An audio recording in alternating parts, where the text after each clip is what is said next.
गलीज ताक पर जो शिकस्ता दीवार में बना था, मोमबत्ती सारी रात रोती रही थी। मोम पिघल पिघल कर कमरे के गीले फर्श पर ओस के ठठरे हुए धुंधले कतरों के मानंद बिखर रहा था।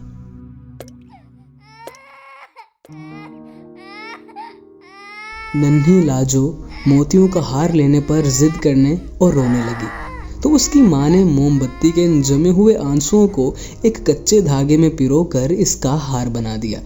नन्ही लाजो इस हार को पहनकर खुश हो गई और तालियां बजाती हुई बाहर चली गई।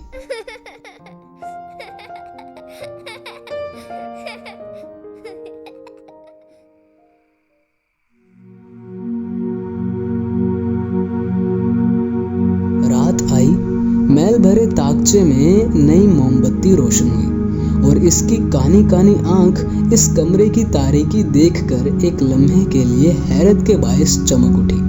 मगर थोड़ी देर के बाद जब वो इस माहौल की आदी हो गई तो इसने खामोशी से टकटकी बांधकर अपने गिरदोपेश को देखना शुरू कर दिया। नन्ही लाजो एक छोटी सी कटिया पर पड़ी सो रही थी और ख्वाब में अपनी सहेली बंदों से लड़ रही थी कि वो अपनी गुड़िया का ब्याह इसके गुड्डे से कभी नहीं करेगी, इसलिए कि वो बदसूरत है।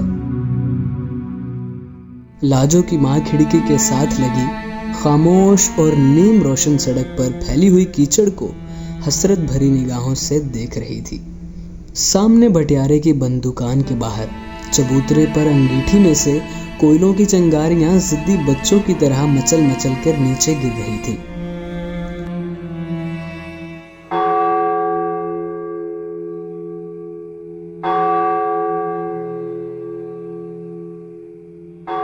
घंटा घर ने गनूदगी में 12 बजाए। 12 की आखिरी पुकार दिसंबर की सर्द रात में थोड़ी देर तक कांपती रही और फिर खामोशी का लिहाफ ओढ़कर सो गई। लाजो की माँ के कानों में नींद का बड़ा सुहाना पैगाम गुनगुनाया, मगर उसकी अंतड़ियां इसके दिमाग तक कोई और बात पहुंचा चुकी थी।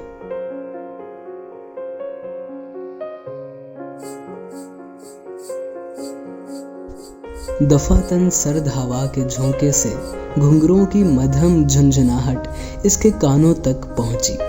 उसने ये आवाज अच्छी तरह सुनने के लिए कानों में अपनी समाअत की ताकत भरनी शुरू कर दी। घुंघरू रात की खामोशी में मरते हुए आदमी के हलक में अटके हुए सांस की तरह बजना शुरू हो गए। लाजो की माँ इत्मीनान से बैठ गई। घोड़े की थकी हुई हनहनाहट ने रात की खामोशी में इर्तिआश पैदा कर दिया और एक तांगा लालटेन के खंबे की बगल में आ खड़ा हुआ। तांगे वाला नीचे उतरा। घोड़े की पीठ पर थपकी देकर उसने खिड़की की तरफ देखा जिसकी चिक उठी हुई थी और तख्त पर एक धुंधला साया भी फैला था। अपने खुरदरे कंबल को जिस्म के गिर्द अच्छी तरह लपेटकर तांगे वाले ने अपनी जेब में हाथ डाला। 3.5 रुपए का करियाना था। इसमें से उसने 1 रुपया 4 आने अपने पास रख लिए और बाकी पैसे तांगे की अगली नशिस्त का गद्दा उठाकर उसके नीचे छुपा दिए। ये काम करने के बाद वो कोठे की सीढ़ियों की तरफ बढ़ा। लाजो की माँ चंदो सन्यारी उठी और दरवाजा खोल दिया।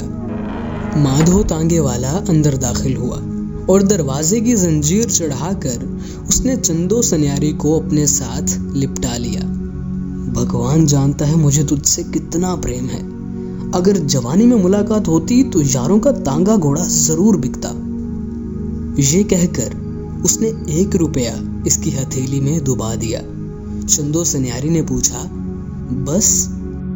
ये ले। और माधो ने चांदी की चवन्नी उसकी दूसरी हथेली पर जमा दी। तेरी जान की कसम, बस यही कुछ था मेरे पास।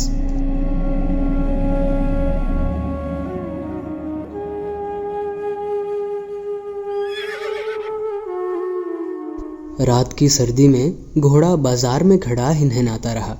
लालटेन का खंबा वैसे ही ऊँगता रहा। सामने टूटे हुए पलंग पर माधो बेहोश लेटा था। इसकी बगल में चंदो सन्यारी आंखें खोले पड़ी थी और पिघलते हुए मोम के उन कतरों को देख रही थी। जो गीले फर्श पर गिरकर छोटे छोटे दानों की सूरत में जम रहे थे। वो एकाएकी दीवानावार उठी और लाजो की खटिया के पास बैठ गई। नन्ही लाजो के सीने पर मोम के दाने धड़क रहे थे। चंदो सन्यारी की धुंधली आंखों को ऐसा मालूम हुआ कि मोमबत्ती के इन जमे हुए कतरों में उसकी नन्ही लाजो की जवानी के आंसू छिप कर बैठ गए हैं। इसका कांपता हुआ हाथ बढ़ा और लाजो के गले से वो हार जुदा हो गया। पिघले हुए मोम पर से मोमबत्ती का जलता हुआ धागा फिसल कर नीचे फर्श पर गिरा और इसकी आगोश में सो गया। कमरे में खामोशी के अलावा वो अंधेरा भी छा गया।